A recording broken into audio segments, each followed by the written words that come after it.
ఇంటి దగ్గర కూర్చొని ఆడబిడ్డలైతే వంట కూడా చేసి, మగవాళ్ళైతే తల్లిదండ్రులకు వ్యవసాయంలో కూడా సహకరించి మీ ఇంట్లో కూర్చొని పని చేసుకుంటూ, ముసలి తల్లిదండ్రులు ఉంటే వాళ్ళను కూడా చూసుకుంటూ మీరు బ్రహ్మాండంగా ముందుకు పోయే పరిస్థితి వస్తుంది.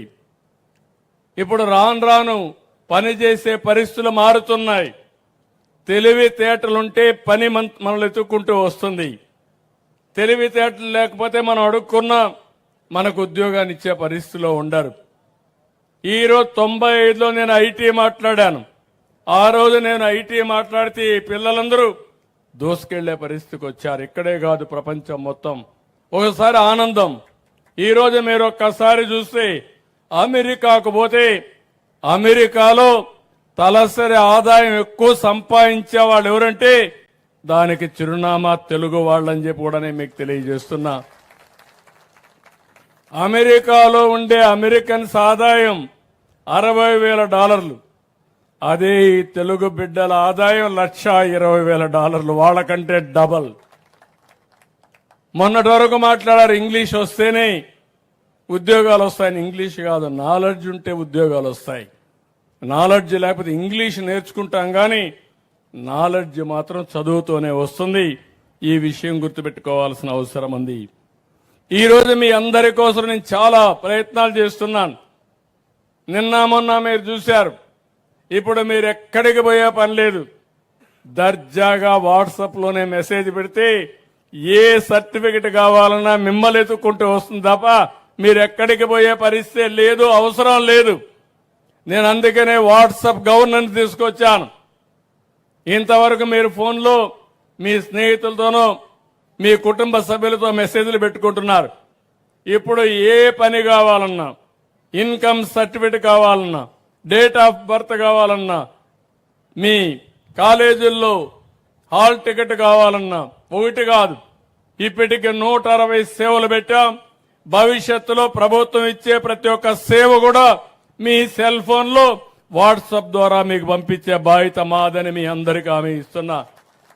దీనివల్ల లాభం ఏంటి మీరు ఆలోచిస్తే, తిరిగే పని పోతుంది, మీ సమయం ఆదా అవుతుంది. ఇంకో పక్క మీకు సులభతరంగా ప్రభుత్వం మీ ఇంటి దగ్గర ఉండే పరిస్థితి వస్తుంది. ఎన్టీ రామారావు గారు ఉన్నప్పుడు ప్రజల వద్దకు పాలన వికేంద్రీకరణ చేసి మండల వ్యవస్థలు తీసుకొచ్చాం. నేను వచ్చిన తర్వాత ప్రజల వద్దకు పాలనని మీ గ్రామాలకు వచ్చే సేవలు అందించాం. ఇప్పుడు మీ సెల్ ఫోన్లోనే పరిపాలన మీకు అందించే పరిస్థితికి వచ్చామంటే అది టెక్నాలజీ మహిమని చెప్పి కూడా మీకు తెలియజేస్తున్నా. ఇంకో పక్క మీరు ఏ పని చేయాలన్నా దానికి అనుకూలంగా ఏమేం చేయాలని నేను ఆలోచిస్తున్నాను. ఈరోజు పింఛన్ ఇస్తే మీ దగ్గర అభిప్రాయ సేకరణ చేస్తున్నాను. అన్నా క్యాంటీన్లో మీరు భోంచేస్తే పరిశుభ్రంగా ఉందా, ఏ విధంగా ఉందో సమాచారం తీసుకుంటున్నాను. లేకపోతే మీరు గ్యాస్ ఇస్తే అది సక్రమంగా ఇచ్చారా లేదా, మధ్యవర్తులు డబ్బులు అడిగారా, ఈ సమాచారం తీసుకుంటున్నాను. ప్రభుత్వ హాస్పిటల్కి వెళ్తే ఆ ప్రభుత్వ హాస్పిటల్లో ఏ విధంగా సేవలు అందిస్తున్నారో క్యూఆర్ కోడ్ పెట్టి సమాచారం తీసుకుని దానిపైన అధికార యంత్రాంగాన్ని జవాబుదారీతనం తీసుకొస్తున్నా. అంటే ఒక వినూత్నమైన ఆలోచనతో ఈ ప్రభుత్వం ముందుకు పోతున్నాం. నేను అందుకే పదే పదే మిమ్మల్ని అందరినీ కోరాను. ఒకప్పుడు కష్టపడి పనిచేయాలి, ఇప్పుడు కష్టం కాదు, తెలివిగా పనిచేయాలి, స్మార్ట్గా పనిచేసే పరిస్థితి వచ్చింది. ఆ విషయం మీరు గుర్తుపెట్టుకోవాల్సిన అవసరం ఉంది. ఈరోజు మీరు చూసినప్పుడు వ్యవసాయానికి డ్రోన్లు వచ్చాయి. ఎక్కడైనా కానీ తెగుళ్ళు వస్తే ఎక్కడ తెగుళ్ళు వచ్చాయో అక్కడే మందు కొట్టే పరిస్థితి వస్తూ ఉంది. ఇది వినూత్నమైన ఆలోచనలు. ఈరోజు వ్యవసాయ పరికరాలన్నీ ఆధునికమైన పరికరాలన్నీ వచ్చే పరిస్థితి వచ్చింది. నేను 30 ఏళ్లకు ముందు డ్రిప్ పెడితే అందరూ ఎగతాళి చేశారు. ఇప్పుడు డ్రిప్ అంటే కామన్ అయింది.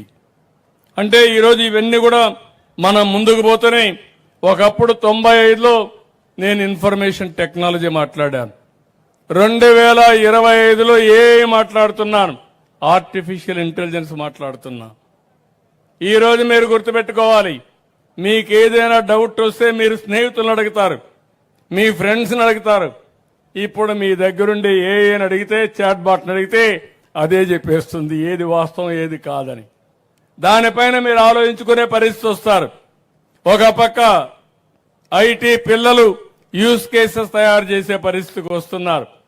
నేను ఒకప్పుడు చెప్పాను ఉద్యోగం చేయమని చెప్పాను. ఆ తర్వాత ఉద్యోగం చేయడం కాదు ఉద్యోగాలు ఇచ్చే స్థాయికి మీరు ఎదగాలని చెప్పాను. అదేదో హైదరాబాద్కో బెంగళూరుకో ఢిల్లీకో పోవాల్సిన అవసరం లేదు. ఈ రోజు మీ ఇంట్లో మీరు కూర్చొని నాలెడ్జ్ ఎకానమీలో పనులు చేసే పరిస్థితి వచ్చింది. కంపెనీలు ప్రారంభించే పరిస్థితి వస్తుంది. ఇది వాస్తవం అని చెప్పి కూడా నేను మీకు తెలియజేస్తున్నా. నేను రైతులందరికీ ఒకటే విజ్ఞప్తి చేస్తున్నాను. ప్రజల్లో ఆహారపు అలవాట్లు మారాయి. ఒకప్పుడు అందరం కూడా వరిధాన్యమే తినేవాళ్ళం. అంత మునుపు అయితే మన నాయకుడు ఎన్టీ రామారావు గారు రాకమునుపు అందరూ రాగి సంగటే తినేవాళ్ళు.